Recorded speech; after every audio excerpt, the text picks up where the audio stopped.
Okay, salary-wise, hindi ko naman tatanong ang exact, pero competitiveness in terms of salary ni Mayo Clinic, nasa ang range siya?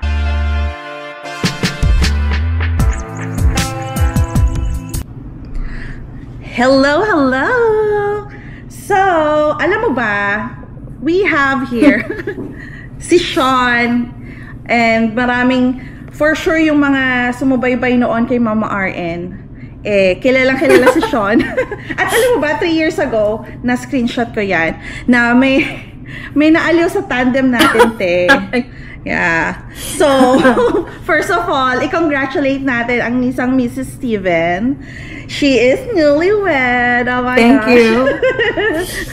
Congrats, te. Kamusta naman ang bagong kasal? Okay naman. Okay naman, masaya. Ayan, so, nice. Salamat sa sa pagbigay ng time mo. Of course. Para ibalik itong tandem na to para sa mahalagang interview para sa lahat. Para sa isang Mayo Clinic nurse. Napaka-sosyal, di ba? Yes. Ang isang Mayo Clinic nurse. Ito parang podcast lang na usapan, te. So, carry lang yan. Hindi naman masyadong mahirap ang tanong ko. So anyways, for those na hindi alam yung background and all, so Sean and I, ang unang magka-pair talaga ever since na we came here sa US. Yan. So, on and off, na magka-work, and then hindi magka-work, and then magka-work ulit, and then iniwan niya na ako. And then magka-work ulit. Correct. So, from Indiana, flying to Minnesota. So, start muna tayo. Paano ka or bakit mo naisip na Minnesota or Mayo Clinic ang gusto mong applyan? Why not California? Or nag-try ka lang, parang naisip mo lang ba? Ganon. Sa totoo lang, initially, gusto ko talaga, yung plan ko talaga is once I'm semi-established na sa Amerika, tas marami na akong like savings, because I was initially planning to do travel nursing. And then, nung nasa Pinas pa ako, yung gusto ko talaga is Johns Hopkins. Yun talaga yun. Okay. Tapos, pero, Baltimore. Oo. Tama? Oo, sa Mayo. Okay. Narinig ko yung Mayo Clinic dati. Tsaka alam kong number 1 sila. Kaya, trinay ko lang one time or one day, nag-submit lang ako ng resume. Tapos, kinabukasan, kasi hindi ko naman talaga inaasahan na bibigyan nila ako ng panahon, di ba? So, parang kung wala lang. So, parang trial para lang. sa akin, submit lang, gano'n. Tapos, nice. Tapos kinabukasan, nag-reply sila agad sa akin. So, sabi ko, ay, wow, naka-speed up pala tayo ngayon. Yes, correct. Oo. So, ayun. So, bago tayo pumunta sa, bago ako mag-dig sa mga question, background-wise, you're now in PACU, previously from endoscopy. So, technically, do you have any experience for recovery, aside sa recovery lang ng endoscopy? Just endoscopy. Okay. So, applying to Mayo, not necessarily kailangan may experience ka kagad kay PACU. Kung sa PACU naman, so far, nung hinire nila ako, mas preferred nila may experience sa sedation, saka monitoring after sedation. Yun lang yung inaasahan nila. Hindi naman sila yung kailangan talagang from PACU ka. Yun lang yung additional na requirement nila, kumbaga. Nice to know, kasi syempre, for all of us na hindi yung minsan, di ba, may times na parang, mag-a-apply ba ako, wala naman akong experience, ganyan. So, pag naiisip natin, parang baka hindi naman ako makuha. Okay, so, not necessarily, but nagamit mo yung recovery experience mo kay endoscopy going to PACU. Oo. Tama. Okay. Experience-wise in the Philippines, meron ka bang mahabang experience sa clinicals, or ano ang background mo para lang din sa mga iba na baka naman kasi may matagal na yung clinical experience niya tas hindi ako makaka-apply? Ay, no, hindi naman. Experience ko sa Pinas, med-surg, may konting NICU.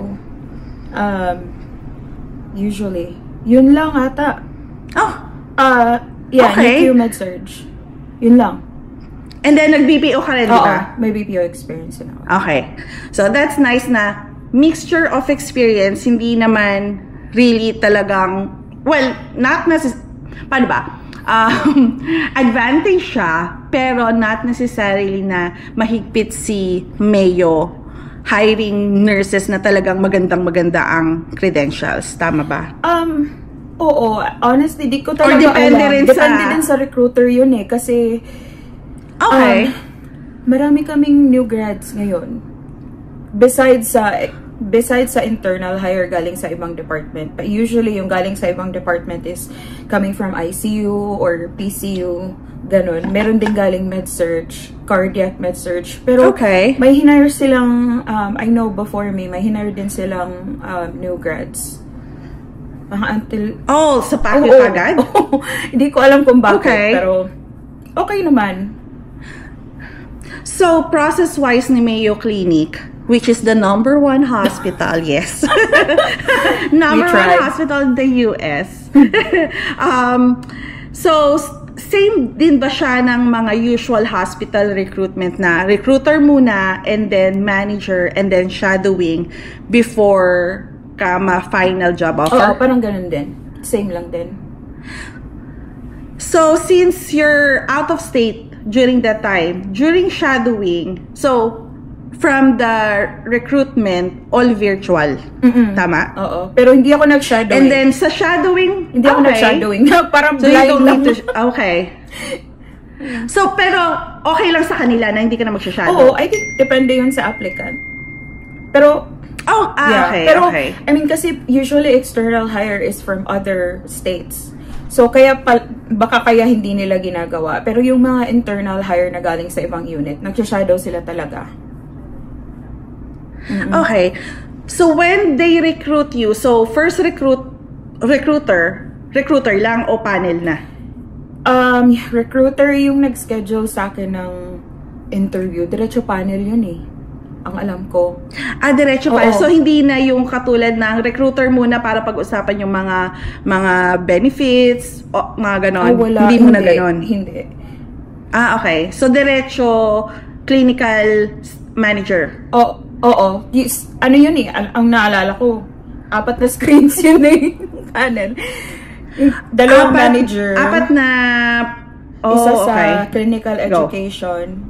Tsaka parang 3 or 4 na colleagues. So, sabay. Sabay-sabay? Sabay-sabay. So, hindi siya yung separate interview? Hindi.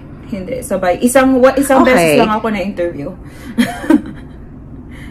Okay, nice. Kasi 'di ba kung out of state tapos nagtatrabaho ka pa, parang yung paano mo i-schedule yung sarili mo sa mga applications. Okay, that's nice.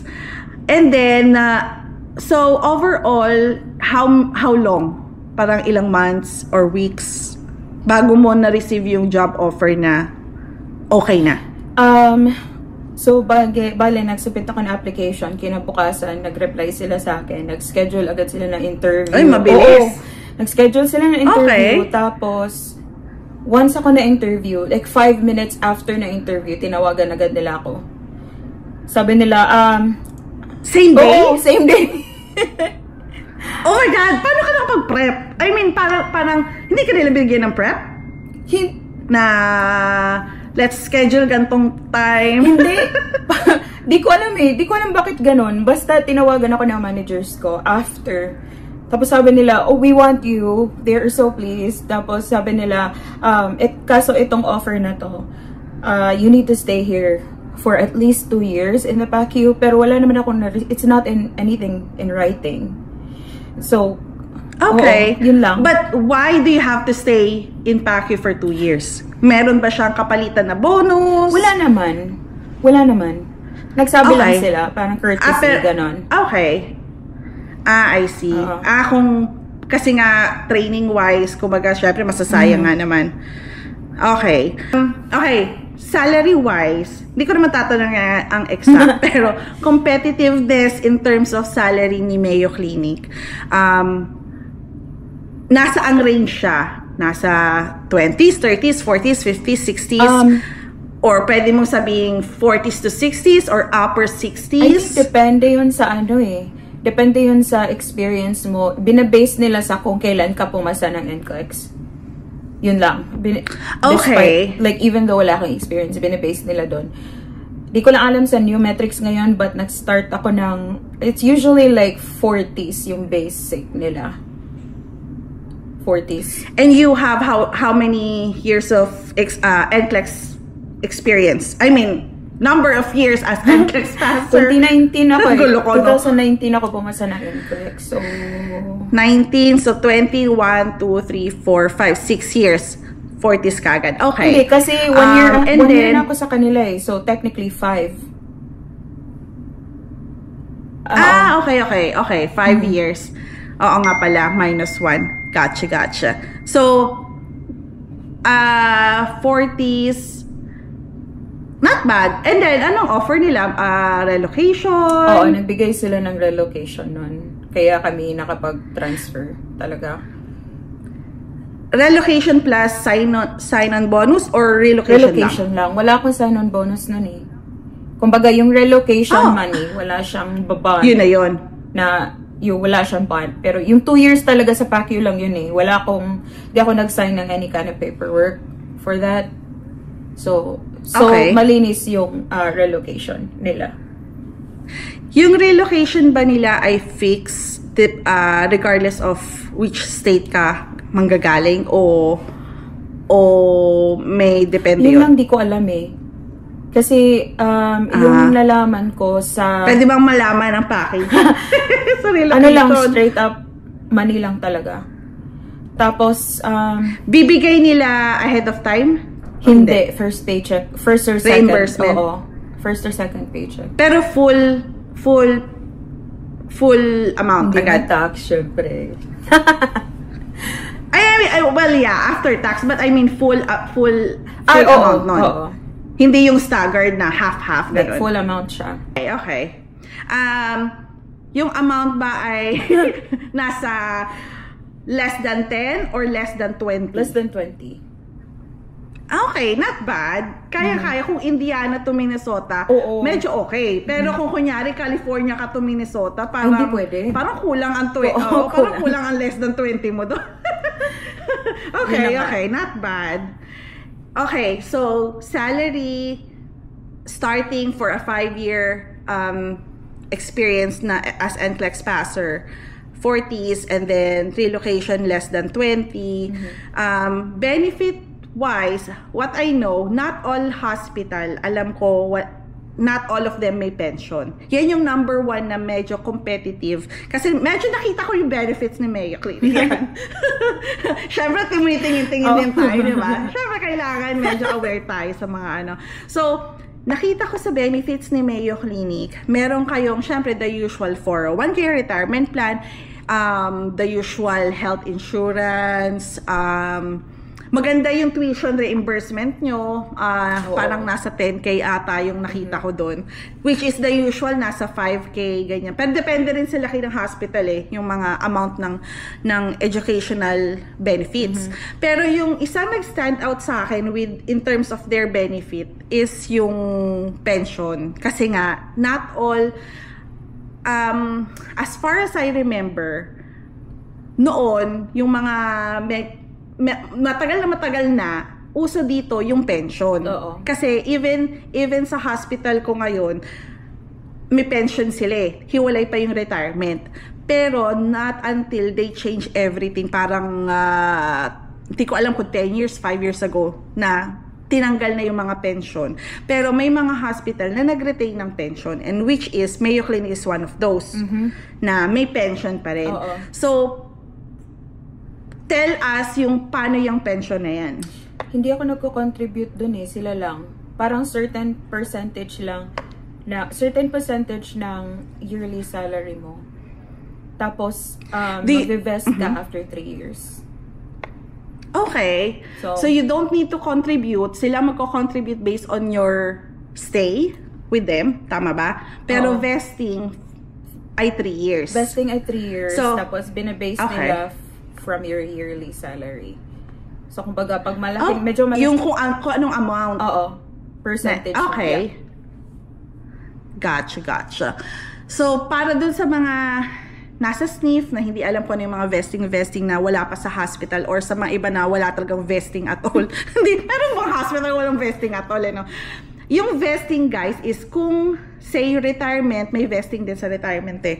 Vesting is kailan mo siya magiging sa'yo yung amount na binibigay ng employer mo. So, say yung retirement, may matching. So, kung nagbigay ka ng $100, kunyari ang minatch nila, kung $100 din, kunyari lang, $100 din ang minatch ng employer, at ang vesting nila, say, 2 years, 3 years, in 3 years mo pa pwedeng makuha yung minatch ng employer mo.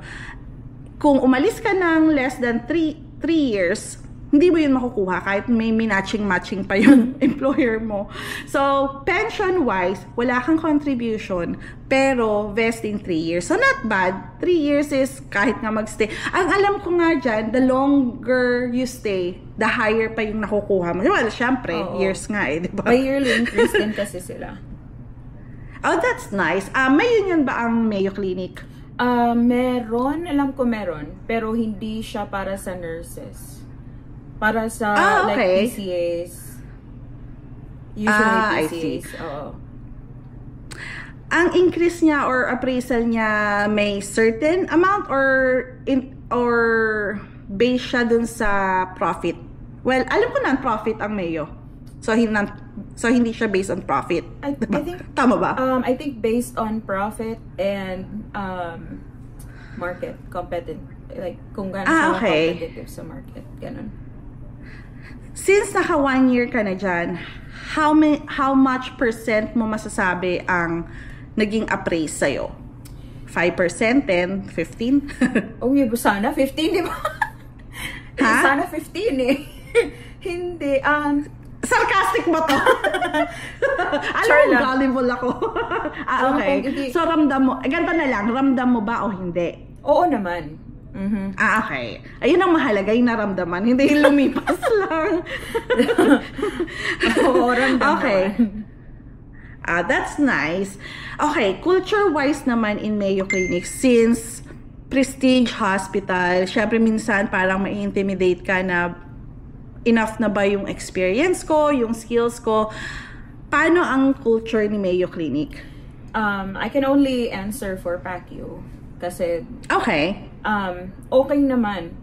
Initially talaga parang tingin ko, kaya ko ba to? Pero nung nag-start na talaga ako and I was working with my coworkers and seniors, sobrang dami nilang alam. Nakaka-insecure minsan. Pero ang importante lang doon is when you're working, even though you're off orientation, is you're never alone. Kapag nagtatrabaho kami, we work like right next to each other.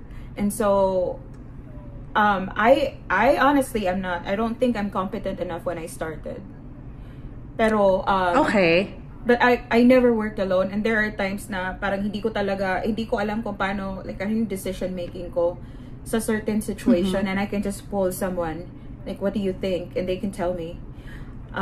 That's nice. Oo, very supportive yung So hindi siya yung parang sobrang tight ang ratio na hindi ka makapull ng help. Hindi. Minsan nagiging busy. So, pero, and dyan kasi yung charge nurse namin. Each shift, apat yung charge nurse namin. Iba-iba sa pre-op. That's nice. Post.